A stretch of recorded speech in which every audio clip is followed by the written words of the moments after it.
नमस्कार श्रोता बंधु ए मासर साहित्य संसद को आपण मानक स्वागत करुछि।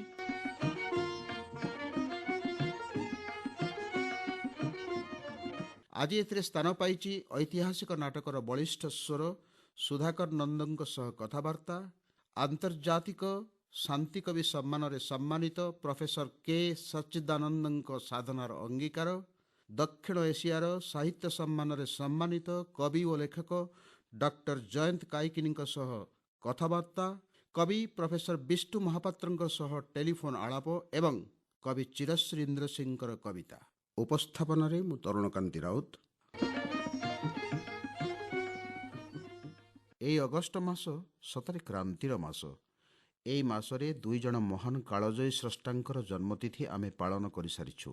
ଶ୍ରାବଣ ପୂର୍ଣ୍ଣିମାରେ ସ୍ୱଭାବ କବି ଗଙ୍ଗାଧର ମେହେରଙ୍କର ଜନ୍ମଦିନ ଏବଂ ଅଗଷ୍ଟ 15ରେ ଦାର୍ଶନିକ ଋଷି କବି ଓ ସ୍ୱାଧୀନତା ସଂଗ୍ରାମୀ ଅରବିନ୍ଦଙ୍କର ଜନ୍ମଦିନ। ତେବେ ଦୁଇ ଜଣଙ୍କୁ ଗୋଟିଏ ମଞ୍ଚରେ ଏକତ୍ର ରଖିବାର ପ୍ରଚେଷ୍ଟା ଆମର କଳ୍ପନା ପ୍ରସୂତ ନୁହେଁ, ବରଂ ସେମାନଙ୍କ ଅକୃତ୍ରିମ ସାହିତ୍ୟ ସାଧନାରେ ଅନେକଟା ସାମଞ୍ଜସ୍ୟ ରହିଛି। ଗଙ୍ଗାଧର ଅରବିନ୍ଦଙ୍କଠୁ ବୟସରେ 10 ବର୍ଷ ବଡ଼। ଗଙ୍ଗାଧରଙ୍କ ଜନ୍ମ 1862ରେ, ଅରବିନ୍ଦଙ୍କ ଜନ୍ମ 1872ରେ। କିନ୍ତୁ ସମସାମୟିକ ପୃଷ୍ଠଭୂମିରେ ଦୁଇ ମହାନ ସତ୍ସାହିତ୍ୟିକ ଏକାପରି ଲାଗନ୍ତି। ଜଣେ ଦୁଃଖ ଓ ଦାରିଦ୍ର୍ୟର କଷାଘାତରେ ବେଶୀ ଶିକ୍ଷା ଗ୍ରହଣ କରିପାରିନଥିଲେ। କୁହାଯାଏ ତାଙ୍କର ସମଗ୍ର ଛାତ୍ର ଜୀବନ କାଳରେ ପୁସ୍ତକ ଓ କୁର୍ତ୍ତା କିଣା ବାବଦକୁ ମାତ୍ର 3 ଟଙ୍କା ଖର୍ଚ୍ଚ ହୋଇଥିଲା। ଅନ୍ୟ ଜଣେ ଭାରତୀୟ ସିଭିଲ୍ ସର୍ଭିସରେ ଭର୍ତ୍ତି ହେବା ପାଇଁ ଲଣ୍ଡନର କେମ୍ବ୍ରିଜ୍ ବିଶ୍ୱବିଦ୍ୟାଳୟର କିଙ୍ଗସ୍ କଲେଜରେ ପଢ଼ିଥିଲେ। ଲିଖିତ ପରୀକ୍ଷାରେ ଏକାଦଶ ସ୍ଥାନ ପାଇପାରିଥିଲେ। ଜଣେ ଜୀବନର ସ୍ପନ୍ଦନ ଅନୁଭବ କରିଥିଲେ ପରିବେଶର ପ୍ରତ୍ୟେକ ସଂସ୍ପର୍ଶରେ ଆସି। ଅନ୍ୟ ଜଣେ ପ୍ରାଣର ଗତିକୁ ମାପିଥିଲେ ପ୍ରାଚୁର୍ଯ୍ୟ ପରିତ୍ୟାଗ କରି ଆଶ୍ରମର ଏକାକିତ୍ୱ ଭିତରେ, ମହାଜାଗତିକ ସତ୍ତାର ଅନ୍ୱେଷଣ ଭିତରେ। ଗଙ୍ଗାଧର ସୀମାବଦ୍ଧ କ୍ଷେତ୍ରରେ ଅଚା କରି କାବ୍ୟ ଫସଲ ଉପଜାଇବାରେ ସିଦ୍ଧହସ୍ତ ଥିଲେ। ଅରବିନ୍ଦ ଥିଲେ ନିଜ ଜିଗମିସାର ସୀମାହୀନ ଦିଗନ୍ତର ନିଷ୍ଣାତ ଦ୍ରଷ୍ଟା। ଗଙ୍ଗାଧର ଚେତନାର ବହୁବିମ୍ବୀୟ ଧାରାରେ ପୟସୋଳ ଥିଲେ। ଅରବିନ୍ଦ ଥିଲେ ଜିଜ୍ଞାସାର ଚନ୍ଦ୍ରାତପ ତଳେ ଚିଦାଭାସର ଚିତ୍ରକର। କିନ୍ତୁ ଉଭୟ ଥିଲେ ନିଜ ନିଜ କ୍ଷେତ୍ରରେ ଅଗ୍ରସାର ଜାତୀୟତାବାଦୀ କବି। ଉଭୟ ଥିଲେ କ୍ରାନ୍ତିଦର୍ଶୀ କାବ୍ୟପୁରୁଷ। ଅରବିନ୍ଦଙ୍କର ମହାକାବ୍ୟ ସାବିତ୍ରୀର ପ୍ରଥମ ଧାଡ଼ି, it was the hour before the gods awake. ଦେବଦେବୀ ନିଦ୍ରା ତ ଯାଆନ୍ତିନି, ଶଯ୍ୟାତ୍ୟାଗ କରିବେ କିପରି? ତେଣୁ ଏଠାରେ ସେମାନଙ୍କର ନିଦିଧ୍ୟାସନରୁ ମୁକ୍ତ ହେବାର ସମୟକୁ ସୂଚିତ କରାଯାଇଛି, ପ୍ରତ୍ୟୁଷର ପୂର୍ବ ସମୟ। ସେହିଭଳି ଗଙ୍ଗାଧରଙ୍କର ତପସ୍ୱିନୀ କାବ୍ୟରେ ଉଷାର ଆବିର୍ଭାବ ମଙ୍ଗଳମୟ। ଅରବିନ୍ଦଙ୍କର ଅତିକାୟ ରାତ୍ରି। ଦୈବୀ ଘଟଣାର ପଥରେ ଅନ୍ତରାୟ ହୋଇପାରେ, କିନ୍ତୁ ସେ ଅସୀମ, ଅନ୍ତହୀନ, ଶୂନ୍ୟ ଶୂନ୍ୟ ମହାଶୂନ୍ୟ। ଗଙ୍ଗାଧରଙ୍କର ମହାଅନ୍ଧକାର କବିତା ସେଇଭଳି। କି ସୂର୍ଯ୍ୟ କି ତାରା ସର୍ବେ କ୍ଷୟର ଅଧୀନ, କାଳେ ମହାଅନ୍ଧକାର ଗର୍ଭେ ହେବେ ଲୀନ। ତାହା ମଧ୍ୟ ମହାଶୂନ୍ୟତାର ଏକ ସରଳ ରୂପ। ତେବେ ଆଶ୍ଚର୍ଯ୍ୟ ହେବାକୁ ପଡ଼େ, ଏହି ଦୁଇ ସତ୍ସାହିତ୍ୟିକଙ୍କର କୃତି ବହୁଳ ଭାବରେ ବିଶ୍ୱବିଦ୍ୟାଳୟ ସ୍ତରରେ ସ୍ଥାନ ପାଇପାରେ ନାହିଁ।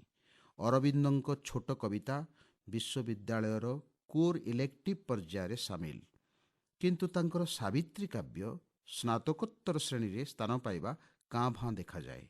ଗଙ୍ଗାଧରଙ୍କର କାବ୍ୟ କଲେଜରେ ପଢ଼ାଯାଉଛି, କିନ୍ତୁ ତାଙ୍କର ଛୋଟ କବିତା ମଧ୍ୟ ସ୍କୁଲ ଆଉ ଯୁକ୍ତ 2 ସ୍ତରରେ ସ୍ଥାନ ପାଇବା ଦରକାର। ଏପରିକି ତାଙ୍କର ପ୍ରକାଶିତ ପତ୍ର ସମୂହକୁ ସ୍ନାତକ ଶ୍ରେଣୀରେ ପାଠ୍ୟ ହିସାବରେ ବିବେଚନା କରାଯିବା ଦରକାର। ଗୋଟିଏ ଉଦାହରଣ, ଗଙ୍ଗାଧର ଏ ଚିଠିଟି ଲେଖିଥିଲେ ବରପାଲିରୁ କବିବର ରାଧାନାଥ ରାୟଙ୍କୁ 1896 ମସିହା ଫେବୃଆରୀ 6 ତାରିଖରେ।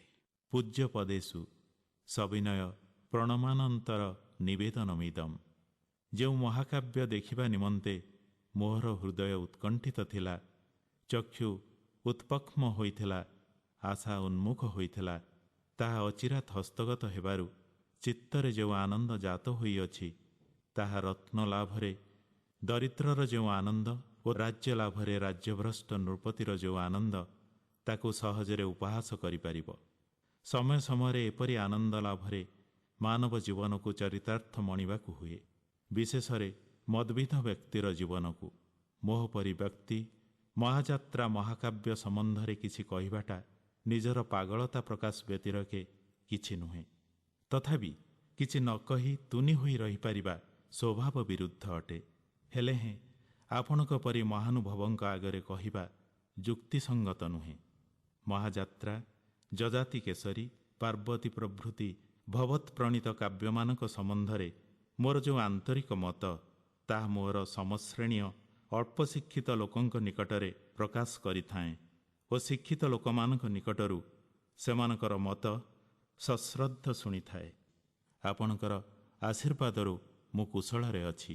ଆପଣଙ୍କର କୃପାଯୁକ୍ତ କୁଶଳପତ୍ର ପାଇ ପରମ ଆନନ୍ଦ ଲାଭ କଲି। ଅଦ୍ୟ ଶ୍ରୀମତୀ ଶ୍ରୀ କନିକା ରାଣୀ ମହୋଦୟଙ୍କର ଛାମୁରୁ ମହାଯାତ୍ରା ପ୍ରାପ୍ତିର କୃତଜ୍ଞତା ସ୍ୱୀକାରପତ୍ର ପଠାଇଲି।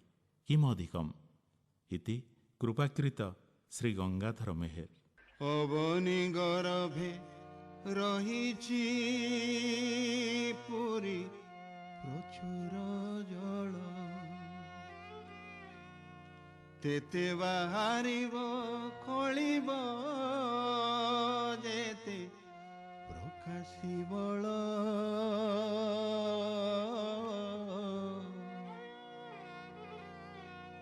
ସେହି ଜଳ ଆଣି ପ୍ଳାବିତ କଲେ ଅବନି ଉର,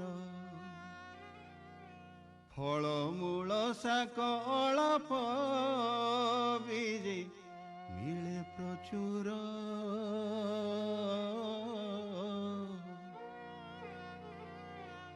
ପରିଶ୍ରମ କରି ଅଧିକ ଅଳ୍ପ ଭୂମିରେ ମାଳି, 12 ମାସ ନିଜ କୁଟୁମ୍ବ ନିଏ ସ୍ୱଚ୍ଛନ୍ଦେ ପାଳି। ବହୁ ଭୂମି ଥାଇ କୃଷକ ହୋଇ ଶ୍ରମ ବିମୁଖ, ଇନ୍ଦ୍ରେ ଦୋଷ ଦେଇ ସଲିଳ ବିନା ଲୋଭଇ ଦୁଃଖ।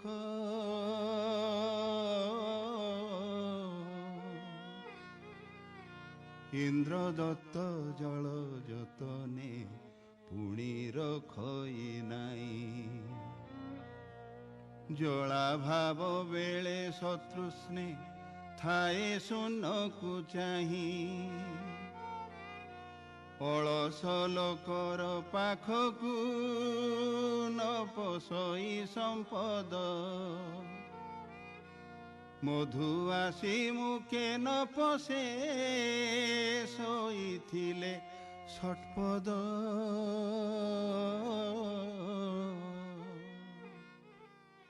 1915 ମସିହାରେ ଉତ୍କଳ ସାହିତ୍ୟର ଜୁନ୍ ସଂଖ୍ୟାରେ ପ୍ରକାଶିତ ତାଙ୍କର କବିତା ପରିଶ୍ରମ ପ୍ରମାଣିତ କରେ ଗଙ୍ଗାଧରଙ୍କ ଛୋଟ କବିତା ଜୀବଜଗତର ସାମଗ୍ରିକ ସତ୍ତାକୁ କିପରି ଚିତ୍ରିତ କରିଛି।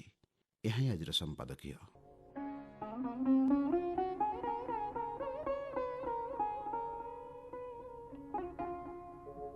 2002ରେ ଗଙ୍ଗାଧର ମେହେର ସମ୍ମାନରେ ସମ୍ମାନିତ ଆମ ସମୟରେ ବର୍ଷିୟାନ କବି, ଲେଖକ ଏବଂ କେନ୍ଦ୍ର ସାହିତ୍ୟ ଏକାଡେମୀର ପୂର୍ବତନ ସଚିବ ପ୍ରଫେସର କେ ସଚ୍ଚିଦାନନ୍ଦନ ଗଙ୍ଗାଧରଙ୍କ ସମ୍ପର୍କରେ କହନ୍ତି। I have the collected poems of Gangadhar Meher in translation in English, and I have thoroughly enjoyed Meher's poetry because he was a voice of the subaltern in Orissa and perhaps all over India. It is a subaltern voice, a voice that comes from the oppressed people, the people who are persecuted, the people who are marginalized. And he was a great pioneer that way of the poetry of the oppressed and the poetry of the Dalits. And I absolutely admire his poetry. ଜାତୀୟତାବାଦୀ ରଚନାରେ ପ୍ରତିବାଦର ସ୍ୱର ଏବେ ବି ଝଙ୍କୃତ। ସ୍ୱାଧୀନତାର 75 ବର୍ଷ ପୂର୍ତ୍ତିରେ ଅନେକ କାଳଜୟୀ ଐତିହାସିକ ନାଟକର ସ୍ରଷ୍ଟା ସୁଧାକର ନନ୍ଦ ଏବେ ବି ସପୁଷ୍ପକ। ଏବେ ବି ତାଙ୍କର ଲେଖନୀ ଚାଳନା ଅବ୍ୟାହତ। ଭଦ୍ରକରୁ ଟେଲିଫୋନ୍ ଯୋଗେ ସୁଧାକର ନନ୍ଦ। ଶ୍ରୀଯୁକ୍ତ ନନ୍ଦ, ଆପଣ ଅନେକ ଐତିହାସିକ ନାଟକ ସୃଷ୍ଟି କରିଛନ୍ତି। ଆପଣ 1944ରେ ଜନ୍ମ ଏବଂ ଐତିହାସିକ ନାଟକ ସୃଷ୍ଟି କରିବା ପଛରେ ହୁଏତ ଆପଣଙ୍କର ନିଶ୍ଚୟ କାରଣ ଥିବ। କାରଣ ଆପଣ ଯେଉଁ ଅଞ୍ଚଳରେ ଜନ୍ମଗ୍ରହଣ କରିଛନ୍ତି ସେ ଅଞ୍ଚଳ ହେଉଛି ସ୍ୱାଧୀନତା ସଂଗ୍ରାମର ଅଞ୍ଚଳ। ଆପଣଙ୍କ ଉପରେ କିଛି ପ୍ରଭାବ ପଡ଼ିଥିଲା କି ପିଲାଦିନେ? ପିଲାଦିନରୁ ସ୍ୱାଧୀନତା ସଂଗ୍ରାମ ପ୍ରତି ଏ ମାଟିର ତ୍ୟାଗ ପ୍ରତି ମୋର ଉତ୍ତରୀକୃତ ଇଚ୍ଛା ସବୁବେଳେ ରହୁଥିଲା। ତାପରେ ଐତିହାସିକ ନାଟକ ଦେଖିବା ପାଇଁ ମତେ ବେଶୀ ପ୍ରେରଣା ଦେଇଥିଲେ ସୁରେନ ମହାନ୍ତି। ମନୋରଞ୍ଜନ ଦାସଙ୍କର ଐତିହାସିକ ନାଟକ ବକ୍ସି ଜଗବନ୍ଧୁ ପଢିକିରି ମୁଁ ଏତେ ମୁଗ୍ଧ ହେଇଥିଲି ଏବଂ ସୁରେନ ମହାନ୍ତିଙ୍କର ବେଗମ କୋଠି ଆଜି ଐତିହାସିକ ନାଟକ ପଢିକି ସୁରେନ ମହାନ୍ତି ମତେ ଉତ୍ସାହିତ କରିଥିଲେ ଏବଂ ମୋର ଫାଷ୍ଟ ନାଟକ ସ୍ମୃତି ଏକ ସିରାଜଉଦ୍ଦୌଲା ଉପରେ ସ୍ମୃତି ଏକ ନଷ୍ଟ କଲା ପରେ ନାଟକ ସୁରେନ ମହାନ୍ତି ପ୍ରଥମେ ବ୍ରଡକାଷ୍ଟ କରିଥିଲେ। ତାପରେ ଆଉ ଦେଖିବା ବନ୍ଦ କରିଦେଲି। ଆପଣ ମଧ୍ୟ ସାହିତ୍ୟ ଏକାଡେମୀ ପୁରସ୍କାର ପାଇଛନ୍ତି 2006ରେ ନାଟକ ସମ୍ଭବାମି ଯୁଗେ ଯୁଗେ ପାଇଁ। ଭଦ୍ରଖର ଇରମ ଅଞ୍ଚଳ ସେତେବେଳେ ଥିଲା ସ୍ୱାଧୀନତାର ଗୋଟେ ପ୍ରାଣକେନ୍ଦ୍ର। ସେସବୁ ଆପଣଙ୍କ ଉପରେ ପ୍ରଭାବ ପକାଇଥିଲା କି? ପିଲାବେଳେ ମୁଁ ବେଶୀ ଆକର୍ଷିତ ହଉଥିଲି ଭାଷାନିଧି ମହାନ୍ତି, ଆମ ଗୋକୁଳାନନ୍ଦ ମହାନ୍ତି ଏଇଭଳିଆ ଲୋକଙ୍କ ପ୍ରତି ମୁଁ ବେଶୀ ଆକର୍ଷିତ ହଉଥିଲି। ନାଟକ ଲେଖିବା ଆରମ୍ଭ କରିଥିଲି ମୁଁ 1965 ମସିହାରୁ। କଳିଙ୍ଗ କୁମାର ନାଟକ ଐତିହାସିକ ନାଟକ ମଧ୍ୟ ସେହି ସମୟରେ ବି ଆପଣ ଲେଖିଥିଲେ ବୋଧହୁଏ। ଆଜ୍ଞା ଆଜ୍ଞା। କିନ୍ତୁ ଆପଣଙ୍କର ସିପାହୀ ବିଦ୍ରୋହ ନାଟକ, ଓଡ଼ିଶାର ଯେଉଁ ସିପାହୀ ବିଦ୍ରୋହ କେମିତି ଉଜ୍ଜୀବିତ କରି ରଖିଥିଲେ ଚାଖି ଖୁଣ୍ଟିଆ, ସେ ବିଷୟରେ ଆପଣ ବର୍ଣ୍ଣନା କରିଛନ୍ତି। ସେ ବିଷୟରେ ଟିକେ କୁହନ୍ତୁ। 1976ରେ ଯେଟା ପ୍ରକାଶିତ ହେଇଥିଲା ମଞ୍ଚ ନାଟକ ସିପାହୀ ବିଦ୍ରୋହ ଲକ୍ଷ୍ମୀବାଇଙ୍କ ଉପରେ ଚାଖି ଖୁଣ୍ଟିଆ କେମିତି ନେଇ ସେଠି ପହଞ୍ଚିଥିଲେ। ଫାଷ୍ଟ ଓଡ଼ିଆ ଲୋକ ଯିଏ ସେ ଲକ୍ଷ୍ମୀବାଇକି ସାହାଯ୍ୟ କରିଥିଲେ ଧନବର ସିଂ ଏବଂ ଅନ୍ୟମାନଙ୍କ ସହିତ ସହଯୋଗ କରିଥିଲେ, ସେଟା ମତେ ଭାରି ଆକର୍ଷଣ କରିଥିଲା। ହିଷ୍ଟ୍ରି ଅଫ୍ ଓଡ଼ିଶା ସେକୁ ପଢିକି ମୁଁ ତାକୁ ଲେଖିଥିଲି। ଆଉ ଅଶ୍ରୁ ନୁହେଁ ଅନଳ ଆପଣଙ୍କର ଯେଉଁ ବୀରେ ସୁରେନ୍ଦ୍ର ସାଏଙ୍କର ଜୀବନ ବିଷୟରେ ଆପଣ ଲେଖିଛନ୍ତି, ଆଜ୍ଞା, ଆପଣଙ୍କୁ କୋଉଟା ବେଶୀ ସନ୍ତୋଷ ଦେଇଛି? ଆକ୍ଚୁଆଲି ମୁଁ ନାଟ୍ୟକାରରୁ ତ ପରିଚିତ ହେଇଛି ଓଡ଼ିଶାରେ କେବଳ ଅଶ୍ରୁ ଅନଳ ପାଇଁ। ଆଚ୍ଛା, ତାପରେ ଆପଣ ନେତାଜୀ ସୁଭାଷ ବି ଲେଖିଛନ୍ତି। କୋଉ ବିଷୟରେ ଆପଣ ବେଶୀ ପ୍ରାଧାନ୍ୟ ଦେଇଛନ୍ତି ସେଥିରେ? ସୁଭାଷଙ୍କର ଯେଉଁ ଭାରତରୁ ପଳାୟନ ସମ୍ପର୍କରେ, ନା ଆଜାଦ ହିନ୍ଦ ଫୌଜ ଗଠନ ସମ୍ପର୍କରେ, ନା ତାଙ୍କର? ନା, ସେ ଆମର କବିତା ଥିଲା ଗୋଦାବର୍ଷ ମହାପାତ୍ରଙ୍କର ଆତ୍ମବଳି ବୋଲି। ସେ ଆତ୍ମବଳି କବିତା ଏବଂ ତାପରେ ଆମେ ସୁଭାଷ ବଳିଛି ମୁଁ ସୁଭାଷ କହୁଛି ବୋଲି ତାଙ୍କର ଯୋଉ ଥିଲା ଏକର ବଜରାଣୀ ବୋଷ ତାକୁ ଅନୁବାଦ କରିଥିଲେ। ସେଇଆକୁ ପଢିକି ମୁଁ ସୁଭାଷ ବୋଷଙ୍କୁ ଲେଖିଥିଲି। ଏତେ ଆକର୍ଷିତ ହେଇଥିଲି ମୁଁ ଏବଂ ଆଜି ପର୍ଯ୍ୟନ୍ତ ବି ଏଇ ବର୍ତ୍ତମାନ ମୁଁ ଆପଣଙ୍କ କହୁଥିବା ବେଳେ ସୁଭାଷ ବୋଷଙ୍କ ନାଁ ପଢିଲେ ରୋମାଞ୍ଚିତ ହୁଏ। ଆପଣଙ୍କର 2003ରେ ଯେଉଁ ବିର୍ସା ମୁଣ୍ଡା ନାଟକ, ଯାହା ସମ୍ଭବାମି ଯୁଗେ ଯୁଗେ ହିସାବରେ ସାହିତ୍ୟ ଏକାଡେମୀ ଦ୍ୱାରା ପୁରସ୍କୃତ ହେଲା, ସେ ନାଟକ ଆପଣ କେମିତି ଲେଖିବା ପାଇଁ ପ୍ରେରଣା ପାଇଲେ ବା ଇଚ୍ଛା ପ୍ରକାଶ କଲେ? ଆକ୍ଚୁଆଲି ମୁଁ ଯାଇଥିଲି ସମ୍ବଲପୁରରୁ ଗଲି ରାଉରକେଲା ଯାଉ ବାଟରେ ଦେଖିଛି 10 ଜାଗା ଖଣ୍ଡ 10,000, 5,000, 3,000 ଲୋକ ସବୁ ଗଦା ହେଇ ଗୋଟେ ଗୋଟେ ମିଟିଂ ହଉଛି। ସେଟା କଣ ନା ବିର୍ସା ଭଗବାନଙ୍କ ପାଇଁ ମିଟିଂ ଆଜି ହଉଛି, ତାଙ୍କ ଜନ୍ମ ଦିବସ। ତାପରେ ମୁଁ ନିଜେ ବୁଲିଲି ଚାରିଆଡେ, ବଡ଼ବି ସବୁଆଡେ ବୁଲି ବିର୍ସା ମୁଣ୍ଡାଙ୍କ ଉପରେ ସଂଗ୍ରହ କରି ଏବଂ ବିର୍ସା ମୁଣ୍ଡାଙ୍କ ଉପରେ ଗୋଟେ ଆମର ସୁରେନ ମହାନ୍ତିଙ୍କର ଗୋଟେ ଥିଲା ଲେଖା, ତାକୁ ପଢିକିରି ମୁଁ ଲେଖିଲି। ଆପଣଙ୍କର ଆଉ ଏକ ନାଟକ ବି ଅଛି ସ୍ୱାଧୀନତା ସଂଗ୍ରାମ ଉପରେ, ରକ୍ତ ତିଳକ, ଯେଉଁଥିରେ ଓଡ଼ିଆ ପାଇକ ବୋହୂ କେମିତି ତାର ବାସର ରାତିରେ ନିଜ ଖଣ୍ଡାରେ ହାତକୁ କାଟି ଦେଉଛି ଏବଂ ତାର ଶ୍ୱଶୁର ଆଉ ସ୍ୱାମୀକୁ ରକ୍ତର ତିଳକ ପିନ୍ଧଉଛି। କେତେ ଚମତ୍କାର ସେ ଜିନିଷ। ସେଇଟା ଆପଣ କେମିତି ହଠାତ୍ ଚିନ୍ତା କଲେ? ସେଟା ବେଶୀ ଐତିହାସିକ ନୁହେଁ, ନୀଳ ଶୈଳରେ ତା ବିଷୟରେ ନୂଆ ଆସୁଛି। ସୁରେନ୍ଦ୍ର ମହାନ୍ତି ଲେଖିଛନ୍ତି ନୀଳ ଶୈଳରେ, ସେଇଟା ମତେ ପ୍ରଭାବ ପକେଇଥିଲା। ତାକୁ ଦେଖିକିରି ଶ୍ୟାମାପ୍ରସାଦ ମୁଖାର୍ଜୀଙ୍କର ବହି ଗୋଟେ, ତାକୁ ପଢିକିରି ଓଡ଼ିଆ ଝିଅ କେତେ ତ୍ୟାଗ କରିପାରେ ତା ସେଇଥିରେ ମୁଁ ପରିପ୍ରକାଶ କରିଛି। ଆପଣଙ୍କର ଆଉ ଏକ ନାଟକ ଅଛି ବିଖ୍ୟାତ ଗଜପତି, 1978 ମସିହାରେ ପ୍ରକାଶିତ ହୋଇଥିଲା। ଜୟୀ ରାଜଗୁରୁଙ୍କର ପୁଅ ବନମାଳୀ ରାଜଗୁରୁ କେମିତି କିଶୋର ବୟସରେ ମନ୍ତ୍ରୀ ପଦରେ ଶପଥ ନେଇକରି ସ୍ୱାଧୀନତା ପାଇଁ ପ୍ରାଣବଳି ଦେଇଛନ୍ତି, ଆପଣ ସେଥିରେ ବର୍ଣ୍ଣନା କରିଛନ୍ତି। ସେ ନାଟକ ବିଷୟରେ ଟିକେ କହିଲେ। ମୁଁ ଆକ୍ଚୁଆଲି ରଥଯାତ୍ରା ଶୁଣୁଥିଲି, ସେଥିରେ ଶୁଣେ ଗଜପତିଙ୍କ କଥା ଶୁଣେ, କିନ୍ତୁ ଗଜପତି କେମିତି ଜେଲରେ ଥିଲେ, କେମିତି ଭିତରେ ରହିଲେ, ଆସି କଟକରେ କଟକ ଅଟକ ହେବାର ମୋ ଦିନ ସବୁ ଯାଉନାହିଁ ଝୁରି ତାକୁ ଶୁଣିକିରି ମୋର ଇଚ୍ଛା ହେଲା ମନୋରଞ୍ଜନ ଦାସଙ୍କ ବକ୍ସି ଜଗବନ୍ଧୁ ଅପେକ୍ଷା ଚେଷ୍ଟା କଲି ଯେ ଗଜପତି କେମିତି ଗଜପତିଙ୍କ ତ୍ୟାଗ ବହୁତ ଥିଲା। ଏବେ କାହିଁକି ଐତିହାସିକ ନାଟକ ଲେଖିବାର ପରମ୍ପରା ଆସ୍ତେ ଆସ୍ତେ କମି ଯାଉଛି? ଜଣେ ନାଟ୍ୟକାର ହିସାବରେ ଆପଣ କୁହନ୍ତୁ। ଆକ୍ଚୁଆଲି ତା କାରଣ ହଉଛି ଏବେ ରେଡିଓ ପାଇଁ ନାଟକ ଦେଖୁନାହାନ୍ତି ପ୍ରାୟ। ମଞ୍ଚରେ ବି ତ ଐତିହାସିକ ନାଟକ ହଉନାହିଁ। ଆପଣଙ୍କର ଯୁବ ବୟସ ଆପଣ ଲକ୍ଷ୍ୟ କରୁଥିଲେ, ଗାଁରେ ରଜକୁ ନାଟକ ଆପଣମାନେ କରୁଥିଲେ ଏବଂ ଆମେ ନାଟକ କରୁଥିଲୁ। ଏବେ ସେ ନାଟକ ଆଉ ହଉନି, ତେଣୁ ମଞ୍ଚ ନାଟକ ବିଶେଷ ଆଉ ହବାର ନାହିଁ, ହଉନାହିଁ। ତେଣୁ ନାଟକ ଲେଖୁନାହାନ୍ତି କେହି। ମୁଁ ଗୋଟେ ନାଟକ ଲେଖିଲି, ମୋର 78 ବର୍ଷ, ମୋର ନାଟକଟା ଥିଲା 78 ଖଣ୍ଡ। ପରମ ତୃପ୍ତିର ହସ। ବୟସ ଯେତିକି ବଢୁଛି ନାଟକର ସଂଖ୍ୟା ବି ଆପଣଙ୍କର ବଢୁଛି। କିନ୍ତୁ ଠିକ କଥା ଆପଣ କହିଛନ୍ତି ଶ୍ରୀଯୁକ୍ତ ନନ୍ଦ, ଯେ ପେଶାଦାର ରଙ୍ଗମଞ୍ଚ ଆସ୍ତେ ଆସ୍ତେ କମିଯିବାରୁ ନାଟକ ମଞ୍ଚସ୍ଥ ହେବା କମିଯାଇଛି, କିନ୍ତୁ ବା ଯାହା ବି ନାଟକ ଲେଖାଯାଉଛି ବିଶେଷ କରି ସାମାଜିକ ନାଟକ ଲେଖାଯାଉଛି, ଐତିହାସିକ ନାଟକ ଲେଖିବାର ପରମ୍ପରା କାହିଁକି କମିଯାଉଛି? ନାଟ୍ୟକାରଙ୍କର ନାଟକ ଦେଖିବା ପ୍ରତି ସ୍ପୃହା ହଉନି। ମୁଁ ବଞ୍ଚିଥିଲା ପର୍ଯ୍ୟନ୍ତ ଆହୁରି ଐତିହାସିକ ନାଟକ ଦେଖିବା ଆରମ୍ଭ କରୁଛି। କେତେ ଗୁଡେ ବିଷୟ ଉପରେ ମୁଁ ଲେଖା ଲେଖି ଆରମ୍ଭ କରିବି। ଏହି ଐତିହାସିକ ନାଟକର ଧାରା ଆପଣଙ୍କ ସହିତ ବଜାୟ ରହୁ, ଆପଣ ଆହୁରି ଦୀର୍ଘଜୀବୀ ହୁଅନ୍ତୁ, ଆପଣଙ୍କର ନିରାମୟ ଜୀବନ ଆମେ କାମନା କରୁଛୁ। ବହୁତ ବହୁତ ଧନ୍ୟବାଦ। ବର୍ଷା ଋତୁରେ କେମିତି ହୁଅନ୍ତା ବର୍ଷାର ରିମଝିମ୍ ଚିତ୍ର ଆଙ୍କିଲେ, କେମିତି ସତରେ ଉତୁରି ଆସନ୍ତା ଚିତ୍ରଟିଏ ଯେଉଁଠି ଥିବ ଅବିରତ ବାରିପାତ, କାଗଜ ଡଙ୍ଗା ତିଆରି କରିବାର ସ୍ୱପ୍ନ, ଖେପାଜାଲ ଧରି ମାଛ ଧରିବାର ଉଦାସରସର ଅନୁଭୂତି। ପ୍ରଫେସର ବିଷ୍ଣୁ ମହାପାତ୍ର ଦିଲ୍ଲୀରୁ ଟେଲିଫୋନ୍ ଯୋଗେ ନିକଟରେ ପ୍ରକାଶିତ ତାଙ୍କର ବର୍ଷାବତାର କବିତା ସଂକଳନ ସମ୍ପର୍କରେ କହନ୍ତି। ବର୍ଷାବତାର ହେଉଛି ମୋର ପଞ୍ଚମ କବିତା ଏବେ ଗତ ବର୍ଷ ପ୍ରକାଶ ପାଇଛି। ସେଥିରେ ସବୁଯାକ କବିତା ହେଉଛି ବର୍ଷା ଉପରେ। ପ୍ରାୟ 36ଟି କବିତାର ସମାହାର ଅଛି ସେ କବିତା ପୁସ୍ତକରେ। କିନ୍ତୁ ଆପଣ ସେ କବିତାକୁ ଯେତେବେଳେ ଆରମ୍ଭ କରିଛନ୍ତି, ଉତ୍ସର୍ଗ କରିଛନ୍ତି, ବା ଆପଣଙ୍କର ଯେଉଁ ପ୍ରାକଥନରେ ଆପଣ କହିଛନ୍ତି ଯେ ତିନ୍ତୁଥିବା ପ୍ରଜାପତି, ବର୍ଷାରେ ଓଳି ତଳେ ବସିଥିବା ଦଳ ଦଳ ଘର ଚଟିଆ, ଗଛ ତଳେ ଠିଆ ହେଇଥିବା ଏକାକୀ ଅଚିହ୍ନା ଲୋକ, କଣା ଛାତରୁ ପଡ଼ୁଥିବା ଟପ୍ ଟପ୍ ପାଣି, ଏମିତି ଅନେକ ଦୃଶ୍ୟମାଳାର ସ୍ମୃତିରେ ଆପଣ ଲେଖିଛନ୍ତି।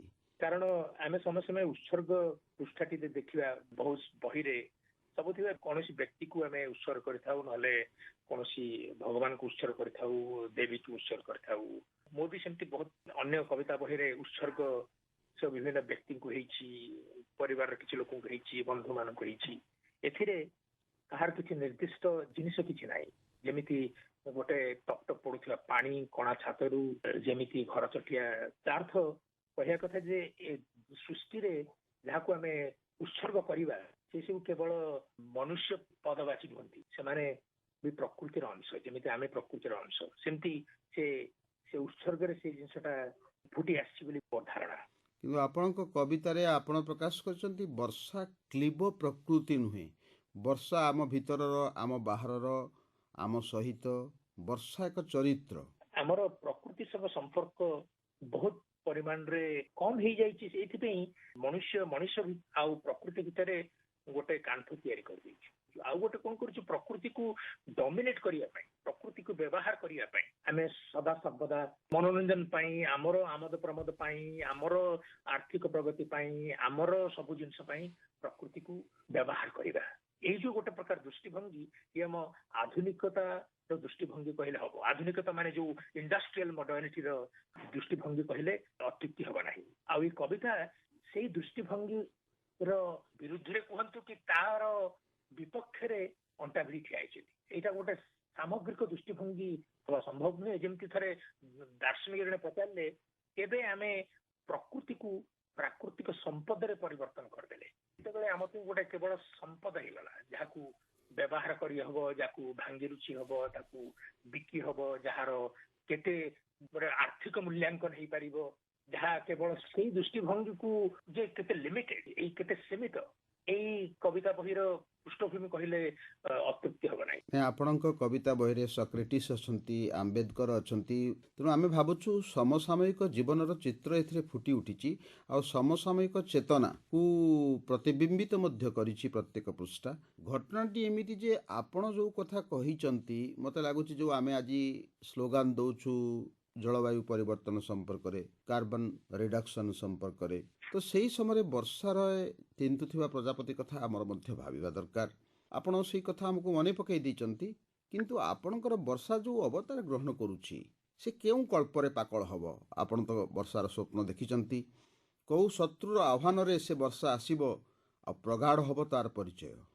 ଯେତେବେଳେ ବର୍ଷା ଗୋଟେ କ୍ଲିବ ପ୍ରକୃତି ନୁହେଁ, ଗୋଟେ ଲାବୋରେଟୋରୀରେ ଟେଷ୍ଟ କରୁଥିବା ଜିନିଷ ନୁହେଁ, H2O ନୁହେଁ ପାଣି, ସେଇ ଯୋଉ ଚିନ୍ତାଧାରା ଯେ ବର୍ଷା ସାଙ୍ଗେ ସକ୍ରେଟିସଙ୍କର କଥାବାର୍ତ୍ତା, ବର୍ଷା କହୁଛି ଯେ ମୁଁ ସକ୍ରେଟିସ୍ ଯେତେବେଳେ ହେମଲକ୍ ପିଇଲେ ମୁଁ ସେତେବେଳେ ସେ ଛକରେ ବସିଥିଲି, ଯେମିତି ବର୍ଷା ଆମ୍ବେଦକରଙ୍କର ପ୍ରଥମ ସତ୍ୟାଗ୍ରହର ପଦାଙ୍କ ଶରଣ କରି ତାମାନେ ବର୍ଷା ସବୁ କାଳେ ଥିଲା, ମତ୍ସ୍ୟ ଅବତାରଠୁ ଆରମ୍ଭ କରି ପ୍ରଳୟ ପୟୋଧି ଜଳ ନହେଲେ କେମିତି ହେଲା? ଆପଣଙ୍କ ଯେହେତୁ ବର୍ଷାବତାରରେ ଆମେ ଅବତାର କଥା ଚିନ୍ତା କରୁଛୁ, ବର୍ଷା ନା ଉପରେ ଅଛି ନା ତଳେ ଅଛି, ନା ଆରମ୍ଭରେ ଅଛି ନା ଶେଷରେ ଅଛି, ସବୁ ଦୃଶ୍ୟର ମଝାମଝିରେ ହୁଏତ ଥାଇପାରେ। ତ ସେପରି ସ୍ଥଳରେ ଆମେ ବର୍ଷାକୁ କେଉଁ ଦୃଷ୍ଟିଭଙ୍ଗୀରେ ଦେଖିବା, କେଉଁଠି ଆମେ ଦେଖିବା? ବର୍ଷା ସାବରମତୀରେ ବି ଅଛି, ବର୍ଷା ୭୫ ବର୍ଷର ଅମୃତ ଲଗ୍ନରେ ବି ଅଛି। ବର୍ଷା ଗୋଟେ କଣ୍ଟିନ୍ୟୁଟି, ଆମେ ଅଛୁ, ଆମେ କାଲି ନଥିବୁ, କିନ୍ତୁ ବର୍ଷା ରହିଥିବ। କିନ୍ତୁ ବର୍ଷାର ଅନୁଭୂତି, ବର୍ଷା କଣ, ବର୍ଷା ସାଙ୍ଗେ ଆମେ ଜଡ଼ିତ, ଆମ ଜୀବନ ଜଡ଼ିତ, ଆମ ସମାଜ ଜଡ଼ିତ, ଆମ ସଭ୍ୟତା ଜଡ଼ିତ, ଆମର ପରିବର୍ତ୍ତନ ଜଡ଼ିତ, ଆମର ଯୋଉ ନେଗେଟିଭ ଆଇଡିଆ ସେ ବି ଜଡ଼ିତ। ଆମେ ଯୋଉଥିପାଇଁ ଆଜି କହୁଛୁ ଯେ ପରିବେଶ ଅବସ୍ଥା ଭଲ ନାହିଁ, କ୍ଲାଇମେଟ ଚେଞ୍ଜ କଥା କହୁଛୁ, ସେଇ ସବୁ ପଛରେ ରହିଛି ଆମର ଏଇ ସମ୍ପର୍କ କଥା। କେତେ ଆମେ ସଂଶ୍ଳିଷ୍ଟ ଆଉ କେତେ ଆମେ ବିଚ୍ଛିନ୍ନ ଆଉ କୋଉ ଭଳି ଭାବରେ ସଂଶ୍ଳିଷ୍ଟ। ଆପଣଙ୍କର ଗୋଟେ କବିତା ଅଛି ନଈରେ ବର୍ଷା। ନଈରେ ବର୍ଷା ତ କେବେ ଦେଖାଯାଏନି, ବର୍ଷାକୁ ଜାଣି ହୁଏନି ନଈରେ ହେଉଛି ବୋଲି। ତ ଆପଣଙ୍କର ବୋଧେ ଅବତାର ସେଇଭଳି ଏକ ଅଦୃଶ୍ୟ, ନୁହେଁ କି? ସେ ନଈ କୂଳରେ ବର୍ଷା ମୋର ମନେ ପଡୁଛି, କାରଣ ଆମେ ସମୟ ପିଲାଦିନେ କଟକରୁ ଗାଁକୁ ଯାଏ, ନଈ ପାରି ହେଇକି ଯିବାକୁ ପଡେ। ଆଉ ସେ ନଈ ପାରି ଗଲା ବେଳକୁ କି ନଈ କୂଳରେ ଠିଆ ହେଇକି ଡଙ୍ଗାକୁ ଅପେକ୍ଷା କଲା ବେଳେ ବର୍ଷା ହୁଏ। ବହୁତ ଗୁଡେ ସ୍ମୃତିରେ ବର୍ଷା ଅଛି, ଏବେ ବି ସେ ଜୀବନ୍ତ, ଏବେ ବି ଲାଗୁଛି ହାତ ପାଖରେ ବର୍ଷା ଟପ୍ କରି ପାଣିରେ ପଡୁଛି। ସେଇଥିପାଇଁ ବୋଧେ ଗଦା ଗଦା ଓଦାପତ୍ର ଭିତରେ ହଜିଯାଏ ଆପଣଙ୍କ ଜୀବନ ଯାକର ସଞ୍ଚିତ ବିଶେଷଣ ଆପଣ ଲେଖିଛନ୍ତି। ହଁ, ସେଇ ଯୋଉ ଦୃଶ୍ୟ, ସେ ଦୃଶ୍ୟମାଳାକୁ ବର୍ଣ୍ଣନା କରିବା ପାଇଁ, ତାର ଅନୁଭୂତିକୁ ବର୍ଣ୍ଣନା କରିବା ପାଇଁ ଆଉ ବିଶେଷଣ ନାହିଁ। ଦକ୍ଷିଣ ଏସିଆର ପ୍ରତିଷ୍ଠିତ ସାହିତ୍ୟ ସମ୍ମାନରେ ସମ୍ମାନିତ ଡକ୍ଟର ଜୟନ୍ତ କାଇକିନି କହନ୍ତି, ବର୍ଷା କାହିଁକି ଲେଖକକୁ ଉସ୍କାଏ? The rain is a kind of a Jivanmukhi Chaitanya quality. It's like a sprouting towards light, evolving. It's blooming. It's something like that. Rain is a very enigmatic kind of a thing which connects us to the larger, mind of a nature. That's why I think we get amused by rain. ବର୍ଷା ହିଁ ତ ଆକାଶର ଅହିଂସା। ଦାନେ କୁଣ୍ଠିତ କାହିଁକି ବରଷା, ତୁଜେ ମହିର ସକଳ ଭରସା। ତୁ କି ଏମନ୍ତ ଭାବିଥାଉ ମନେ ମହି, ରହିଛି ସାଗର ବେଷ୍ଟନେ। ତାକୁ ନଥିବ ଜଳର ଅଭାବ, ତେବେ ନ ଜାଣୁ ତୁ ଲୋକ ସ୍ୱଭାବ। ମହି ମଲେ ହୋଇ ଶୁଷ୍କ କଣ୍ଠ, ସିନ୍ଧୁ ସଲିଳ ବିନ୍ଦୁ ଲାଭ କଷ୍ଟ। ତୁହି ମହିକି ଦେବୁ ଯେତେ ଜଳ, ଦେବ ସିନ୍ଧୁକୁ ନ ଥୋଇ। 1914 ମସିହା ମଇ ମାସରେ ଉତ୍କଳ ସାହିତ୍ୟରେ ପ୍ରକାଶିତ ଗଙ୍ଗାଧରଙ୍କର ଏ କବିତାରେ ସାଙ୍ଗୀତିକତା ସହ ରହିଛି ଅର୍ଗଳହୀନ ଆବେଦନ। ଏଇଭଳି ଏକ ଅର୍ଗଳହୀନତା ଖୋଜିବାର ପ୍ରୟାସରେ ଆଜି କବିତା ପୃଷ୍ଠାରେ ସ୍ଥାନ ପାଇଛି କବି ଚିରଶ୍ରୀ ଇନ୍ଦ୍ର ସିଂଙ୍କର କବିତା ମୋର ଉଜ୍ଜ୍ୱଳତମ କଳ୍ପନାରେ। ମୋର ଉଜ୍ଜ୍ୱଳତମ କଳ୍ପନାରେ ସଜାଏ ମୁଁ ତୋ ପାଇଁ ସ୍ୱପ୍ନର ସ୍ତବକ, ସବୁଠାରୁ କୋମଳ ଶବ୍ଦ ଖୋଜି ଖୋଜି ରଚେ ମୁଁ ତୋର ଆରାଧନାର ସ୍ତବ। ମୋର ପ୍ରିୟତମ ଜଳଧୀର ନୀଳ ପଖଳା, ତରଙ୍ଗାୟିତ ତୋର ଚରଣ ରେଖା, ମୋର ଶିଖରତମ ଶିଶିର ଶିଳାରେ ଉତ୍କୀର୍ଣ୍ଣ ତୋର ତିନି ରଙ୍ଗର ବିଭୂତି ଲେଖା। ସବୁଠୁ ନିବିଡ଼ ଭଲ ପାଇବାରେ ମୁଁ ଆଙ୍କେ ମାନଚିତ୍ର ତୋର, ସବୁଠୁ ଅଧିକ ନିଷ୍ଠାରେ ମୁଁ ଚରିତ ଗାଏ ତୋ ଇତିହାସର। ଆକାଶ ଅଲ୍ୟଳ ପଣ ଧରି ଛାତି ଭିତରେ ମୋର ବହୁଥାନ୍ତି ନଦ ନଦୀ, ବୈତରଣୀରୁ ବ୍ରହ୍ମପୁତ୍ର। ମୋର ସବୁଠାରୁ ଅଧିକ ଅସତର୍କ ମୁହୂର୍ତ୍ତ ବି ବାରିପାରେ କେଉଁଠି ପାଦ ଥାପିଛି ତୋର ଦୂରାଗତ ପରମାଦ। ମୋର ସବୁଠାରୁ ବଡ଼ ଅର୍ଜନରେ ଲେଖା ହୋଇଛି ତୋର କଲ୍ୟାଣିଆ ନାମ, ତୁ ହିଁ ମୋର ବିଶାଳତମ ପୂଜାସ୍ଥଳ, ଅନ୍ତରଙ୍ଗ ପାବନ ଧାମ। ମୋର ସବୁଠୁ ଉଦାସୀ ସଞ୍ଜରେ ତୁ ମୁଠାଏ ତାରାଫୁଲର ମହକ, ମୋର ପ୍ରତିଟି ବିନ୍ଦୁ ଶୁଣିତରେ ଆନ୍ଦୋଳିତ ତୋର ସପର୍ଯ୍ୟାର କୁହୁକ।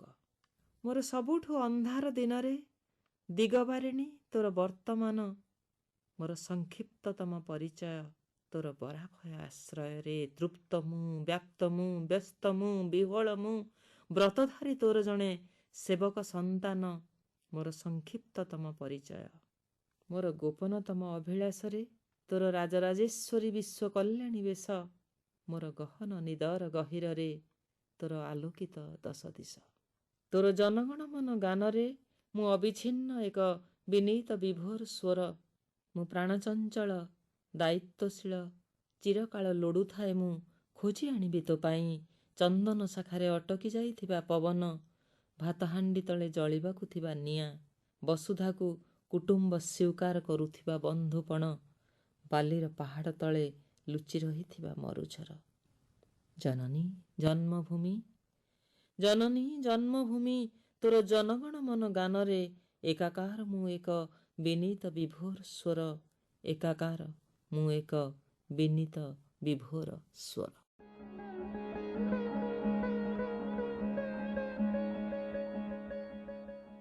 ଭାରତ ମାର ଏହି କଲ୍ୟାଣମୟୀ ରୂପର ନିରାଜନା କରିଥିଲେ ଦିନେ ପଣ୍ଡିତ ନୀଳକଣ୍ଠ ଦାସ, ଯାହାଙ୍କର ଜନ୍ମବାର୍ଷିକୀ ଅଗଷ୍ଟ 5 ତାରିଖରେ ଆମେ ପାଳନ କରିସାରିଛୁ। ନୀଳକଣ୍ଠ ଦାସ ଥିଲେ ଜଣେ ସ୍ୱାଧୀନତା ସଂଗ୍ରାମୀ, ରାଜନୀତିଜ୍ଞ, ବାଗ୍ମୀ, ଲେଖକ, ଦାର୍ଶନିକ, କବି ଏବଂ ସାମ୍ବାଦିକ। ସ୍ମୃତି ପୃଷ୍ଠାରେ ଆଜି ତାଙ୍କୁ ଆମେ ସ୍ମରଣ କରୁଛୁ। ପଣ୍ଡିତ ନୀଳକଣ୍ଠ ଦାସ ଥିଲେ ଜଣେ ବାଗ୍ମୀ, ଗବେଷକ, ଦାର୍ଶନିକ, ରାଜନୀତିଜ୍ଞ, ସ୍ୱାଧୀନତା ସଂଗ୍ରାମୀ, ସଂସ୍କାରକ, ଏପରିକି ସାମ୍ବାଦିକ ମଧ୍ୟ। ତାଙ୍କ ପିତା ଥିଲେ ଆନନ୍ଦ ଦାସ ଏବଂ ମାତା ହୀରା ଦେବୀ। ନୀଳକଣ୍ଠ ମହାଦେବଙ୍କର କୃପାରୁ ସେ ଜନ୍ମଗ୍ରହଣ କରିଥିବାରୁ ପିତାମାତା ପୁତ୍ରର ନାମ ରଖିଥିଲେ ନୀଳକଣ୍ଠ। 1884 ମସିହା ଅଗଷ୍ଟ 5 ତାରିଖରେ ନୀଳକଣ୍ଠ ଭୂମିଷ୍ଠ ହୋଇଥିଲେ। 1905 ମସିହା ଫେବୃଆରୀ 5 ତାରିଖ ଦିନ ସେ ରାଧାମଣୀ ଦେବୀଙ୍କର ପାଣି ଗ୍ରହଣ କରିଥିଲେ। 1911 ମସିହାରେ ସେ ଦର୍ଶନରେ ସ୍ନାତକୋତ୍ତର ପାସ୍ କରିଥିଲେ। ଦେଶ ସେବା ଥିଲା ତାଙ୍କ ଜୀବନର ବ୍ରତ। ସାହିତ୍ୟ ଥିଲା ଦେଶପ୍ରେମର ମାଧ୍ୟମ, ଆଉ ସାମ୍ବାଦିକତା ଥିଲା ସାଂଗଠନିକ ଦକ୍ଷତାର ମାପକାଠି। ସତ୍ୟବାଦୀ ମାସିକ ପତ୍ରିକାର ସେ ଥିଲେ ସହକାରୀ ସମ୍ପାଦକ। 1936ରୁ 1940 ପର୍ଯ୍ୟନ୍ତ କଂଗ୍ରେସର ମୁଖପତ୍ର ସାପ୍ତାହିକ ଲୋକମତର ସେ ସମ୍ପାଦକ ମଧ୍ୟ ଥିଲେ। ତେବେ ନବଭାରତ ପତ୍ରିକା ଥିଲା ତାଙ୍କ ପାଣ୍ଡିତ୍ୟ ଏବଂ ପାରଦର୍ଶିତାର ଜାଜ୍ୱଲ୍ୟମାନ ପରିଚାୟକ। ଓଡ଼ିଶାରେ ସାମ୍ବାଦିକତାର ଆଦ୍ୟ ପର୍ବ ସମ୍ପର୍କରେ ନିଜେ କହନ୍ତି ପଣ୍ଡିତ ନୀଳକଣ୍ଠ ଦାସ। ଓଡ଼ିଶାର 1867 ଖ୍ରୀଷ୍ଟାବ୍ଦର ନଅଙ୍କ ଦୁର୍ଭିକ୍ଷ ବେଳକୁ ସେକାଳ ଉତ୍କଳ ଦୀପିକା ବୋଲି ସାପ୍ତାହିକଟିର ଅଙ୍କୁରୋଦ୍ଗମ ହୋଇସାରିଥିଲା। ତାହା ସ୍ୱାଧୀନତା ପ୍ରାପ୍ତିର କେତେକ ବର୍ଷ ମାତ୍ର ପୂର୍ବରୁ ଲୋପ ପାଇଛି। ଏହି ସାପ୍ତାହିକ ବାହାରିବାରେ ଚାରିଆଡ଼ର ସମ୍ବାଦ ସେଥିରେ କେତେକ ପ୍ରକାଶ ପାଉଥିଲା। ସେଥିପାଇଁ ସାମ୍ବାଦିକତାର ହୁଏତ ଟିକିଏ ଉନ୍ମେଷ ହୋଇଥିଲା।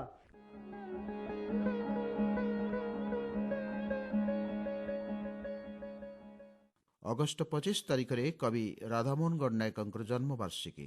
ତାଙ୍କ କବିତ୍ୱର ପଟାନ୍ତର ନାହିଁ। ତାଙ୍କ ସୃଷ୍ଟିର ବିକଳ୍ପ ଅନ୍ୟ ସାହିତ୍ୟରେ ମଧ୍ୟ ବିରଳ। ତାଙ୍କୁ ଆମେ ପ୍ରଣପତ୍ୟ କରୁଛୁ ତାଙ୍କରି କବିତାରୁ କେଇ ଧାଡ଼ି ସହ। କବି ହେବା ପାଇଁ ବାସନା ମୋର ପ୍ରବଳ ଭାରୀରେ ପ୍ରବଳ ଭାରୀ, ନୀଳ ଆକାଶର ପକ୍ଷୀଟି ସମ ଉଡ଼ି ବୁଲୁଥାଏ ଏ ମୋର ମନ, ଦୁନିଆ ପାରିରେ ଦରିଆ ପାରି।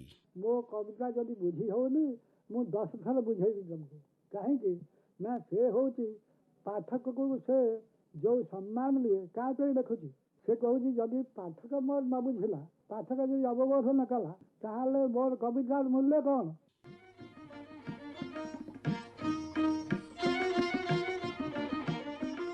ଏଇଠି ସାରୁଛି ଏ ମାସର ସାହିତ୍ୟ ସଂସଦ। ସହ ଉପସ୍ଥାପନାରେ ଥିଲେ ଲଳିତ କାନୁନଗୋ ଏବଂ କଳିକା ସାହୁ।